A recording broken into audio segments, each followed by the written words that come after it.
এই শীতের সময় বাইরে বেরোলেই এরকম ইনস্ট্যান্ট দোকানগুলো প্রচুর দেখা যায়। তার পাশে বিভিন্ন রকম ভাজা পোড়া এবং পিঠে নিয়ে তারা বসে থাকে এবং তারা গরম গরম তৈরি করে দেয় আর খেতে দারুণ লাগে। বাইরে গিয়েছিলাম কিছু ফল কিনতে, হচ্ছে আমাদের লালমনিরহাটের মিশন মোড়ের গোল চত্বর ও তার পাশেই একটি দোকানে দেখতে পেলাম প্রচুর লোক ভিড় করে আছে চারিপাশে। আমরা সাধারণত বাইরের এসব দোকান থেকে খাবার একটু কমই খাওয়ার চেষ্টা করি, ভাবি যে ধুলোবালি চলে আসবে, কিন্তু এরকম দোকানগুলোতে বেশি ভালো খাবার তৈরি করা হয় যেহেতু ওরা সামনেই তৈরি করে দিচ্ছে। এনে রাস্তার পাশে ছোট্ট একটি দোকান নিয়ে হচ্ছে পিঠা তৈরি করছে আর ওনার চারিপাশে দেখুন প্রচুর লোক ওনাকে ঘিরে রয়েছে। ভিড় দেখে বোঝাই যাচ্ছে খাবারটা নিশ্চয়ই অনেক ভালো হয়। তো আমি পার্সেল নেওয়ার জন্য চলে আসলাম। তার নাম হচ্ছে নাহিদ ফাস্টফুড অ্যান্ড হচ্ছে পিঠা ঘর। এখানে ফাস্টফুড টাইপের জিনিসপত্র এবং পিঠা দুটাই পাওয়া যায়। এনার পিঠা তৈরি করাটা আমার ভালোই লেগেছে। পিঠাতে ওনারা অনেক কিছু অ্যাড করছিল। পার্সেল নেওয়ার আগে আগে ভেবে নিলাম যে আমরা আগে খেয়ে দেখি কিরকম হয়, না খেয়ে বাসের জন্য এত কিছু নিয়ে গেলে তো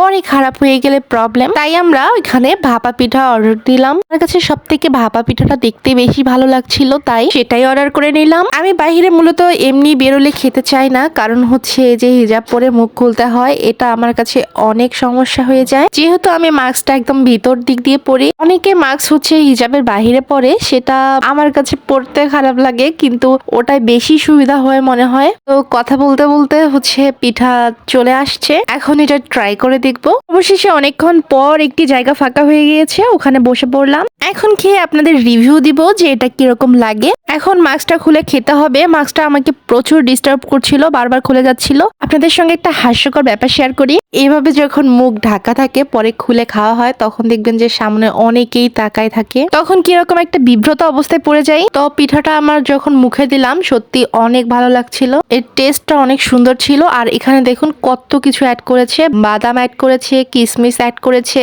নারকেল কুচি অ্যাড করেছে এবং হচ্ছে গুড়টাও অনেক অনেক বেশি ছিল। পিঠাটা খেতে কিন্তু অনেক ইয়ামি ছিল, আমার কাছে অনেক ভালো লেগেছে। তো দেখুন আমার খাচ্ছিলাম আর মাস্কটা বারবার মুখের দিকে চলে আসছিল, এটা ঠিক করে আবার খাচ্ছিলাম। এভাবে মাস্ক পরলে খাওয়াটা সত্যি অনেক সমস্যা হয়ে যায়। তো লালমনিরহাটে আসলে অথবা লালমনিরহাটে যারা রয়েছেন তারা এখানে একদম নির্দ্বিধায় খেতে পারেন। এখানে টেস্টটা অনেক সুন্দর, জাস্ট অসাধারণ। যারা যারা খাননি তারা এখানে এসে খেতে পারেন, আর যারা খেয়েছেন তারা তো আগে থেকেই জানেন। এখানে এক দোকানে বিভিন্ন রকম আইটেম পেয়ে যাবেন, সাদা পুরি, ডাল পুরি, পেঁয়াজু, সিঙ্গারা, বিভিন্ন রকম পিঠা যেমন পাটিসাপটা, পুলি পিঠা, ভাপা পিঠা, নকশি পিঠা, সিঙ্গারা, ডিম চিতই, ফুচকা, চটপটি ইত্যাদি আরো অনেক অনেক অনেক আইটেম রয়েছে। প্রতিটার টেস্ট আমার কাছে ভালোই লেগেছে, তবে সবচেয়ে যেটা বেশি ভালো লেগেছে সেটা হচ্ছে ভাপা পিঠাটা। আপনারা কখনো এখানে আসলে ভাপাটা মাস্ট ট্রাই করবেন, আপনাদের কাছেও অনেক ভালো লাগবে। তো ভালো থাকবেন সবাই, নিজের যত্ন নেবেন এবং আমার ভিডিওটি ভালো লাগলে অবশ্যই লাইক কমেন্ট শেয়ার করে পাশে থাকবেন। ধন্যবাদ সবাইকে, আল্লাহ হাফেজ।